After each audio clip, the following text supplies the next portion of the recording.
Experience Car movie in Dolby Atmos and Vision. Please download and subscribe ETV Win.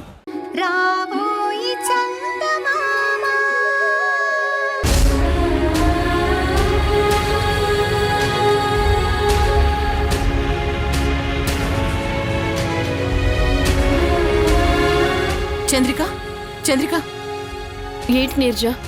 ఇదిగో ఒకసారి video చూడు.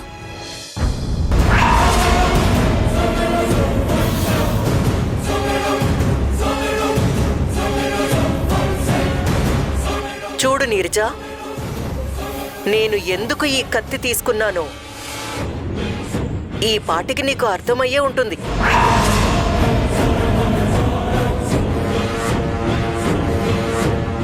ఒకవేళ నీకు అర్థం కాకపోయినా చంద్రికకి బాగా అర్థమవుతుంది. ఇంకా సేపట్లో ఈ కత్తి మీనాక్షి గారి పీక కొయ్యబోతుంది.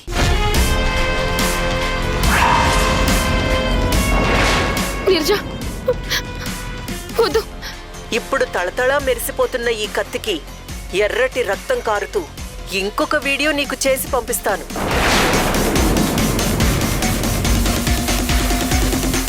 ఆ రక్తం చూసి నేనేదో నిన్ను భయపెట్టడానికి ఇదంతా చేస్తున్నాను, ఏదో రంగు పూసానని మాత్రం అనుకోకు. ఖచ్చితంగా అది మీనాక్షి గారి బ్లడ్తో తడిచిన కత్తే. నేను చెప్పినట్టు చంద్రిక వినలేదనుకో, ఇప్పుడు నేను చెప్పింది మాత్రం 100% చేసి చూపిస్తాను.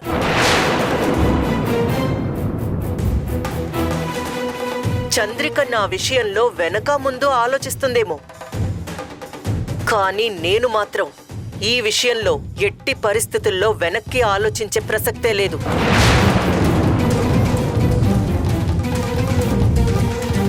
నాకు భరత్ ముఖ్యం. భరత్ నా సొంతం కావడం ముఖ్యం. మర్యాదగా చెప్తే విననప్పుడు నా దారిలో నేను వెళ్ళిపోతాను. ప్రపంచంలో ఎవ్వరు చెప్పినా నేను ఆగను. చూడు చంద్రిక, నేనేదో నిన్ను భయపెట్టడానికి ఇదంతా డ్రామా చేస్తున్నానని అనుకుంటున్నావేమో. ఒక ఎగ్జాంపుల్గా ఉదయం కల్లా నీకు కొరియర్ పంపిస్తాను.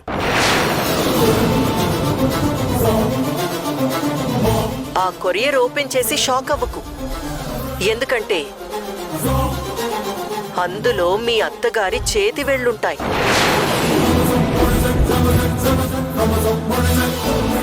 ఇదంతా జరగకూడదంటే నేను చెప్పినట్టు భరత్ని ఒప్పించి మా ఇద్దరికి పెళ్లి జరిపించు. లేదంటే మీ అత్తగారి గురించి నువ్వు మర్చిపో. గుర్తుపెట్టుకో, ఈసారి వచ్చే వీడియో ఇంత ప్లెజెంట్గా ఉండదు, చాలా దారుణంగా ఉంటుంది. నువ్వు చూడ్డానికి కూడా భయపడతావు చంద్రిక. గుర్తుపెట్టుకో, నీకు వేరే ఆప్షన్ లేదు చంద్రిక. నేను చెప్పిందే చెయ్యాలి, లేదంటే నెక్స్ట్ రాబోయే వీడియో చూడ్డానికి రెడీగా ఉండాలి. ఓకే నీరజా, ఈ వీడియో నువ్వు మాత్రమే చూసి పక్కన పడేయకు. తీసుకెళ్లి చంద్రికకి చూపించు, లేదంటే మీనాక్షి గారి చావుకి నువ్వు కూడా కారణమైందానివవుతావు. బాగా గుర్తుంచుకో. చూసావా చంద్రిక ఎట్లా మాట్లాడుతుందో? ఇప్పుడేదో ఒక నిర్ణయం నువ్వే తీసుకోవాలి, లేదంటే అక్కడ మీనాక్షి గారి ప్రాణాలకే ప్రమాదం. లేదు నీర్జా, ఎలాంటి విషయాలకి మనం భయపడాల్సిన అవసరం లేదు. ఎట్టి పరిస్థితుల్లోనూ మా అత్తయ్య గారికి తను ఎలాంటి హాని చెయ్యలేదు. ఎందుకంటే భరత్ గారి చేత తాళి కట్టించుకోవాలి అనుకుంటున్న మనిషి ఇలాంటి పనులు చేస్తే భరత్ గారు తనతో కలిసి కాపురం చేయరు అనే విషయం తనకి బాగా తెలుసు. అందుకే ఇలాంటి రిస్క్ తీసుకోదు. కేవలం మనల్ని భయపెట్టడానికే ఇలాంటి పనులు చేస్తోంది. నువ్వింకా ఎక్కడున్నావు చంద్రిక? తను భరత్ గారితో పాటు 10 కాలాలు కలిసి ఉండాలని కోరుకోవట్లేదు. కేవలం ఆయన భార్యగా ఒక్కరోజు గడిపినా చాలనుకుంటుంది. తన చేత తాళి కట్టించుకుంటే తన పంతం నెరవేరుతుందన్న ఆలోచనలో ఉంది. అలాంటి మనిషి ఎలాంటి దారుణానికైనా దిగుతుంది. నువ్వు ఆ రుద్రాణిని చాలా తక్కువ అంచనా వేస్తున్నావు. ఎందుకైనా మంచిది, రుద్రాణి విషయంలో నువ్వొక నిర్ణయం తీసుకోవాల్సిందే. భరత్ బాబుని ఆ పెళ్లికి ఏదో ఒక విధంగా ఒప్పించు. లేదంటే మీనాక్షి గారి ప్రాణాలు పోతాయి. తర్వాత నీ ఇష్టం. నేను చెప్పాల్సింది చెప్పాను.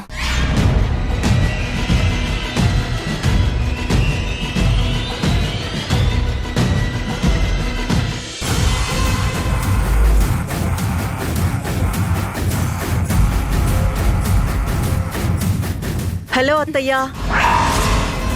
అరే, ఏం చేస్తున్నారు? నిద్రొస్తుందా?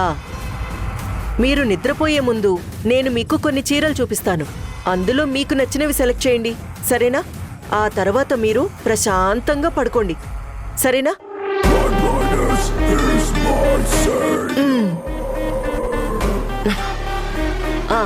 చూడండి, బాగుందా? ఎలా ఉంది?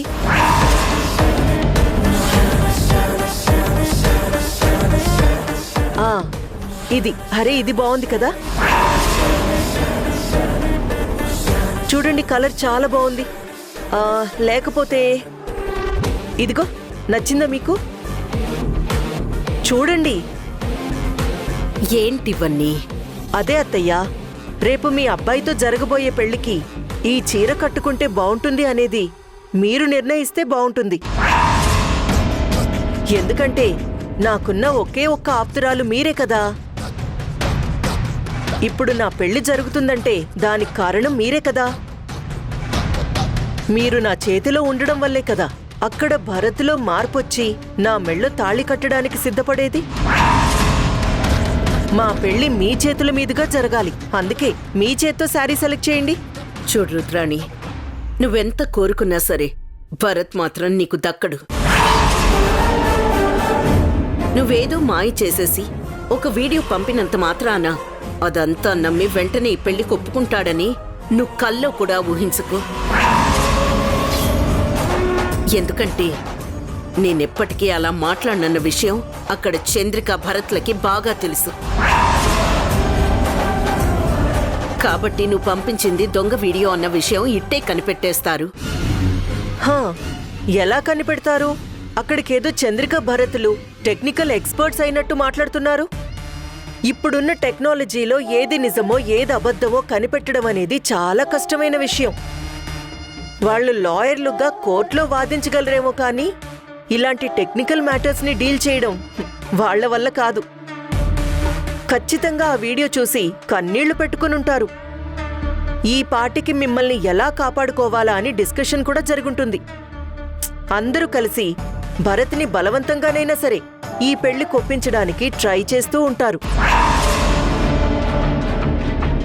తన కళ్ల ముందు తన కన్నతల్లి చనిపోతూ ఉంటే భరత్ చూస్తూ ఊరుకోలేడు. తల్లిలాంటి మీకు ఏదన్నా ఆపదొస్తుందని తెలిస్తే చంద్రిక తట్టుకోలేదు. కాబట్టి నా పెళ్లి 100% జరుగుతుంది. ముందు మీరు శారీ సెలెక్ట్ చేయొచ్చు కదా. నా ప్రాణం పోయినా సరే నేను చెయ్యను. అసలు నీ పెళ్లి జరగదు. జరిగి తీరుతుంది. దాన్నాపడం ఎవ్వరి తరం కాదు.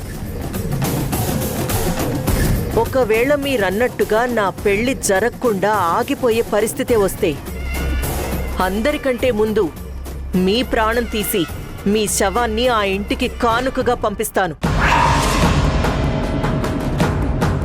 ఇంటి గుమ్మానికి మంగళతోరణం కట్టాలా లేదా అదే గుమ్మం ముందు తల్లి శవాన్ని పడుకోబెట్టాలా అనేది వాళ్ళకి బాగా తెలుసు. ఈ పాటికి వాళ్ళు డెసిషన్ తీసుకునే ఉంటారు. మీరలా చూస్తూ ఉండండి. గుడ్ న్యూస్తో మళ్ళీ మీ ముందుకొస్తాను.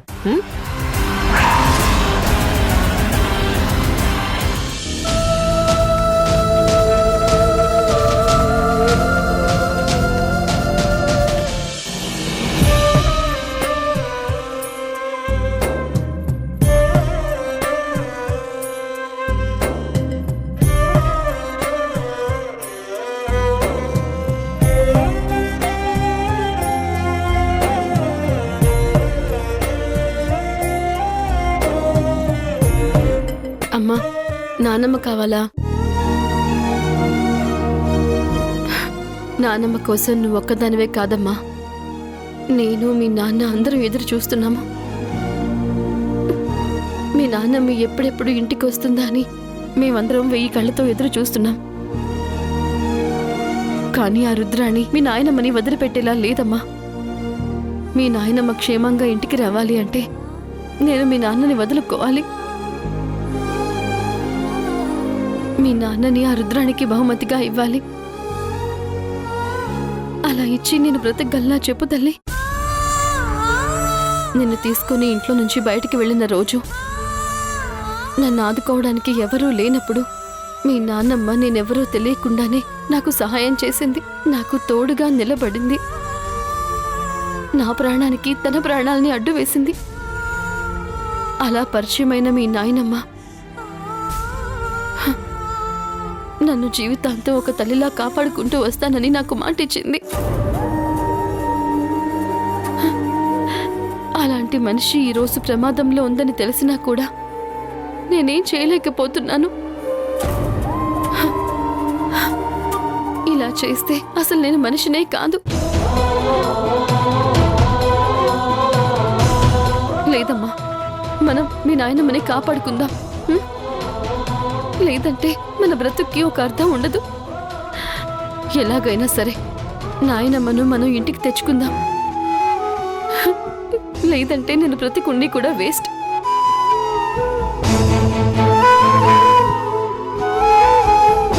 చంద్రిక, ఏంటి చంద్రిక నువ్వు ఎందుకలా మాట్లాడుతున్నావు? పసిబిడ్డ దగ్గర అలాంటి మాటలు మాట్లాడొచ్చా? నేను నా మనసులో ఉన్న బాధను చెప్తున్నానండి. నా బాధని ఎవరితో పంచుకోవాలో తెలియడం లేదు. నేను చెప్పేవేవి అబద్ధాలు కాదండి. నిజంగా అత్తయ్య గారంటూ లేకపోతే నా బ్రతుక్కి ఒక అర్థం ఉండేది కాదు. ఆవిడకి ఏదన్నా చిన్న ప్రమాదం జరిగినా దానికి కారణం నేనే అవుతాను. ఆవిడని కాపాడుకోవడం అనేది నా కనీస బాధ్యత అండి. మీరు ఆ రుద్రాన్ని పంపిన వీడియో చూడలేదు. తను ఎలా రియాక్ట్ అయ్యిందో, ఎంత క్రూయల్గా బిహేవ్ చేస్తుందో మీకు తెలియదండి. చంద్రిక, నువ్వు అనవసరంగా భయపడకు. ఆ రుద్రాని గురించి నీకు తెలియంది కాదు, నాకు తెలియంది కాదు. నోరు తెరిస్తే తను మాట్లాడేవన్నీ అబద్ధాలు, తను చేసేవన్నీ మోసాలు. ఇప్పుడు కూడా అమ్మని తీసుకొని వెళ్ళి అది అమ్మని అడ్డం పెట్టుకొని మనల్ని బెదిరించాలని చూస్తుంది. తన బెదిరింపులకి మనం భయపడ్డామంటే మనల్ని ఇంకా ఆడిస్తుంది. ఇలాంటి టైంలోనే మన మనసుకి ధైర్యం చెప్పుకోవాలి. నాకున్న ఒకే ఒక ధైర్యం అత్తయ్యేనండి. ఆవిడకి ఏదైనా జరిగితే నిజంగా నేను తట్టుకోలేను. ఆ రుద్రాణి బెదిరించడానికి అలా చెప్పినా ఆ బెదిరింపుల వెనకాల ఏం చేస్తుందోనన్న భయం నన్ను పట్టి పీడిస్తూనే ఉంది. రుద్రాణి గురించి మీకు బాగా తెలుసు. తను ఎంతకైనా తెగించే మనిషి. మీకోసం ఎన్నెన్ని పాపాలు చేసిందో, ఎన్నెన్ని ఘోరాలు చేసిందో మీకు కూడా బాగా తెలుసు. అలాంటి మనిషి ఇప్పుడు మీకోసం ఒక పెద్ద యుద్ధమే చేస్తోంది. ఆ యుద్ధంలో గెలవటానికి, మిమ్మల్ని దక్కించుకోవటానికి అత్తయ్య గారి ప్రాణాల మీదకి తీసుకొస్తే చంద్రిక, ఏంటిది? ఆ పరిస్థితి రాకూడదని ఆలోచిస్తున్నానండి.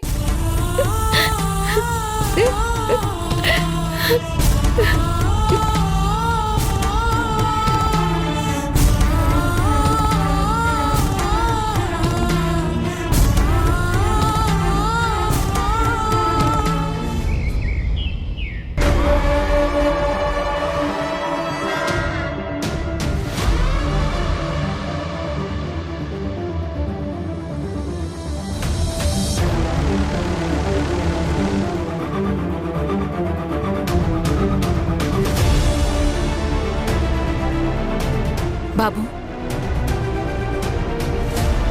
మీ అమ్మగారికి ఏం జరుగుతుందా అని భయపడుతున్నారా?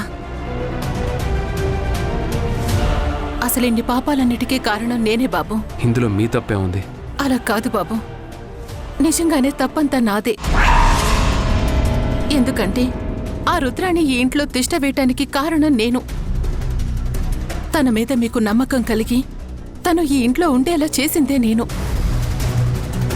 అసలు ఈ ఇంటికి నేను మీ భానుమతి అమ్మగారికి చుట్టంగా వచ్చినా నన్ను ఇక్కడికి పంపించింది ఆ రుద్రాణియే. ఈ విషయం మీ దగ్గర దాచి చాలా పెద్ద తప్పు చేశాను. తనిచ్చే డబ్బులకి కక్కుర్తిపడి తను చెప్పినట్లల్లా ఆడాను. ఈరోజు ఇలాంటి పరిస్థితి వచ్చిందంటే దానికి ఖచ్చితంగా కారణం నేనే బాబు. ఇదంతా నేను చేసిన పాపమే. నన్ను క్షమించమని అడగటానికి కూడా నాకు అర్హత లేదు బాబు. ఆ రోజు తను చెప్పబట్టి నేను మీరు తాగే పాలలో ఆ మందు కలిపాను. దానివల్ల మీకేం జరిగిందో తెలియకపోవటం వల్ల చంద్రికను అనుమానించారు. ఆ అనుమానం పెనుభూతమయ్యి మీ ఇద్దరి మధ్య మనస్పర్ధలు సృష్టించింది. మీ ఇద్దరి మధ్య గ్యాప్కి కారణమైంది. అదే అవకాశంగా తీసుకొని రుద్రాణి ఇంట్లో తిష్టవేసి నీకొక ఫ్రెండ్గా ఈ ఇంట్లో మిగిలిపోయింది. ఆ రోజు నేను చేసిన తప్పు వల్ల ఏకంగా మీ భార్యాభర్తలు విడిపోయే స్థితికి వెళ్ళిపోయారు బాబు. నేనప్పుడే గనక నిజం చెప్పుంటే మీరు రుద్రాణిని మెడపట్టుకుని బయటికి గెంటేసేవారు. ఇది మీ తప్పు కూడా కాదులే నీరజ గారు. ఎందుకంటే ఆ రోజు నేను కూడా మూర్ఖంగా ప్రవర్తించానే తప్ప నా చంద్రిక ఎందుకు ఇలాంటి పని చేస్తుందని ఒక్క క్షణం కూడా ఆలోచించలేకపోయాను. భానుమతమ్మ అప్పటికీ చెప్తూనే ఉంది, చంద్రికని అనుమానించొద్దురా అన్నా గాని నేను మూర్ఖత్వంతో వినలేదు. అమ్మకి తన మీదున్న నమ్మకంతో కనీసం 10వ వంతు నాకున్నా నేను కన్నబిడ్డతో కలిపి చంద్రికని బయటికి పంపించుండేవాణ్ణే కాదు. ఆ రుద్రాణిని నా జీవితంలోకి రానిచ్చేవాణ్ణే కాదు. నువ్వు డబ్బు కోసం రుద్రాణి చెప్పినట్టల్లా ఆడితే నేను అనుమానపు జబ్బుతోటి నా భార్యను నేను అనుమానించాను. ఎన్నో రకాలుగా అవమానించాను. మన చుట్టూ కొందరు చెడ్డవాళ్ళు చేరుతున్నారంటే దానికి కారణం చుట్టూ ఉన్న మనుషులది కాదు, వాళ్ళని చేరనిచ్చిన మనది తప్పు. చంద్రిక లాంటి మంచి మనిషిని దూరం చేసుకొని రుద్రాణి లాంటి మనిషిని నా జీవితంలోకి రానిచ్చాను చూడు, అది నేను చేసిన తప్పు. ఇందులో నువ్వు కారణం అనుకోవడానికి వీల్లేదు. మీకు రుద్రాణి గురించి నేను కొత్తగా చెప్పాల్సిన పని లేదు. కానీ రుద్రాణి మీ అమ్మగారిని ఏదైనా చేస్తుందన్న భయం మాత్రం నన్ను పట్టి పీడిస్తూ ఉంది. మీరే నిర్ణయం తీసుకున్నా కానీ త్వరగా తీసుకోండి బాబు. మీనాక్షి గారిని మాత్రం ప్రాణాలతోటి ఇంటికి తీసుకురండి. మీనాక్షి గారికి ఏదైనా జరిగిందంటే దానికి కారణం నేనే అవుతాను. నేను కూడా ఆమెతో పాటే ప్రాణాలు తీసుకుంటాను బాబు.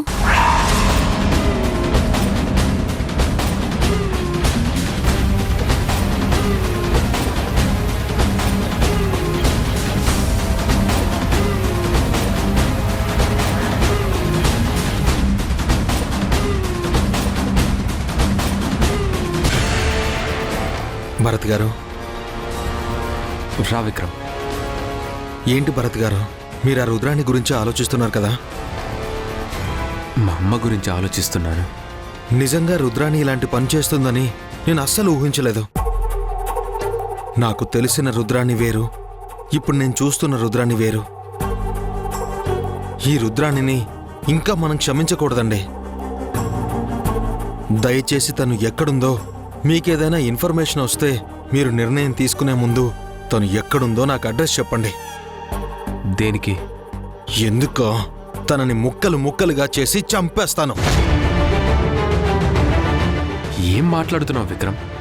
నాకు తెలుసండి, నా నోటి నుంచి ఇలాంటి మాటలు వస్తాయని మీరు ఊహించుండరు.